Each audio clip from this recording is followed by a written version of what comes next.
বাংলাদেশের মধ্যে যখন আমাদের এসএসসি পরীক্ষা হয়, এসএসসি পরীক্ষার সময় বাংলাদেশের মধ্যে সবথেকে ভালো রেজাল্ট করে কোন বিভাগ? রাজশাহী। রাজশাহীর মধ্যে কোন স্কুল? রাজশাহীর মধ্যে জেলা কোনটা? বগুড়া। আর বগুড়ার মধ্যে কোন স্কুল? VM school. এখন কথা হলো, তোমাদের কিন্তু একটা জিনিস লক্ষ্য রাখা লাগবে। সেটা কি জানো? যে তোমরা এই যে কষ্ট করতেছো, তোমাদের কষ্টটাকে বিফলে দেওয়া যাবে না। সত্যি কথা বলতে আমার এখানে কিন্তু অনেক ডাক্তার ইঞ্জিনিয়ারও আছে। এমনও হতে পারে যে মেডিকেলে যখন তোমরা পরীক্ষা দিবা, ফার্স্ট গালটা আমার এখান থেকে হতে পারে। মেডিকেলে যারা পরীক্ষা দেয় এমন হতে পারে তোমাদের আমি বলি, তোমাদের যখন পরীক্ষা হবে, মেডিকেলে যখন তোমরা পরীক্ষা দিবা, এমনও হতে পারে পরীক্ষার সময় তোমাদের এখান থেকে এমন একজন মেয়ে থাকবে যে মেডিকেলে বাংলাদেশের মধ্যে শ্রেষ্ঠ হবে। সেই ক্ষেত্রে তোমাকে এখন থেকে লক্ষ্য করে দেওয়া লাগবে। কত ভালো লাগে যখন আমরা দেখি যে একটা মেয়ে সে পরীক্ষায় মেডিকেলে বাংলাদেশের মধ্যে ফার্স্ট হয়েছে। এখন একটা কথা বলি, সেটা হলো এবার যে মেয়েটা মেডিকেলে, শোনো, এবার যে মেয়েটা মেডিকেলে চান্স পাইছে না, সে কিন্তু সারাক্ষণ করেনি। সারাক্ষণ কি করেনি? সে কিভাবে করছে জানো?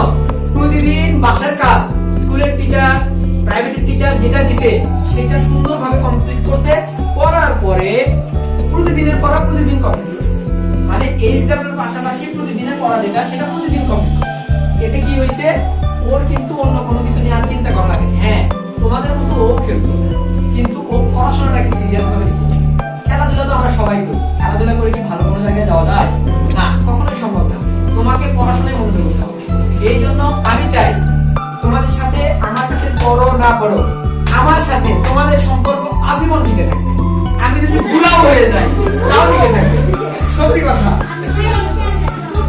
আর আমি জানো তোমরা যারা ডাক্তার হবা তাদের কাছে যেন চিকিৎসা নিতে বুঝছো? আমি আমার বাবা মাকে নিয়েও জানা যেতে পারি। এখন কথা হলো, সেই জন্য তোমাদের কি করতে হবে? সেই জন্য প্রতিদিনের পড়া ভালো করে কমপ্লিট করতে হবে। এখন থেকেই তোমরা জানো ভিএম স্কুলে যে পড়ো এইটা যেন ধরে রাখতে পারো। এমন কিন্তু অনেক উদাহরণ আছে, ভিএম স্কুলের রেজাল্ট খারাপ করার কারণে স্কুল থেকে বের করে দিয়েছে, আছে না? তোমরা দেখোনি গত বছরে তোমাদের সাথে যারা পড়তো, তোমরাই বলো তো সত্যি করে, অনেকগুলো ফেল করেনি? অনেকজন ফেল করেছে কিন্তু। হ্যাঁ, অনেকগুলো ফেল করেছে। তারপরেও দেখো তোমরা খুব লাকি যে তোমরা সেখানে নাই। এর একটাই কারণ, তোমরা কিন্তু অনেক পরিশ্রমী, প্রতিদিনের পড়া প্রতিদিন কমপ্লিট করো।